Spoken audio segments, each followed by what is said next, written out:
പാലക്കാട് ചിറ്റൂരിൽ ബന്ധുവിനെ യുവാവ് താക്കോൽ കൊണ്ട് കുത്തിക്കൊന്നു. പുൽപ്പള്ളി സ്വദേശി ശരത്താണ് മരിച്ചത്. സംഭവത്തിൽ വേർകോലി സ്വദേശി പ്രമോദ് പോലീസ് പിടിയിൽ. ഇന്ന് വൈകിട്ട് 5:30യോടെയാണ് സംഭവം.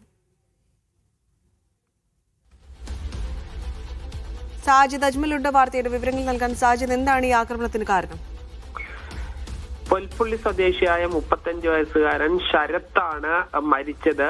താക്കോൽ കൊണ്ട് ഈ ശരത്തിന്റെ ഭാര്യയുടെ സഹോദരിയുടെ ഭർത്താവ് ആണ് കുത്തിക്കൊന്നത്. ഇവർ തമ്മിൽ ചില പ്രശ്നങ്ങളുണ്ടായിരുന്നു, കുടുംബ പ്രശ്നങ്ങളുണ്ടായിരുന്നു. പ്രമോദ് എന്ന വ്യക്തിയാണ് ഈ ശരത്തിനെ ഈ താക്കോൽ കൊണ്ട് കഴുത്തിലേക്ക് കുത്തുകയും വലിയ തോതിൽ രക്തസ്രാവം ഉണ്ടായി ജില്ലാ ആശുപത്രിയിൽ എത്തിച്ചെങ്കിലും 7 മണിയോടുകൂടി മരിക്കുകയായിരുന്നു. ഈ പ്രമോദും ഭാര്യയും തമ്മിൽ ചില പ്രശ്നങ്ങൾ ഉണ്ടായി അകന്ന് കഴിയുകയായിരുന്നു. പ്രമോദിന്റെ ഭാര്യയുടെ അനിയത്തിയുടെ സഹോദരനാണ് ശരത്ത്. ഈ പ്രമോദിന്റെ മകനെ സ്കൂളിൽ നിന്ന് വീട്ടിലേക്ക് കൊണ്ടുപോകുന്നതിനായാണ് ശരത്ത് എത്തിയിരിക്കുന്നത്.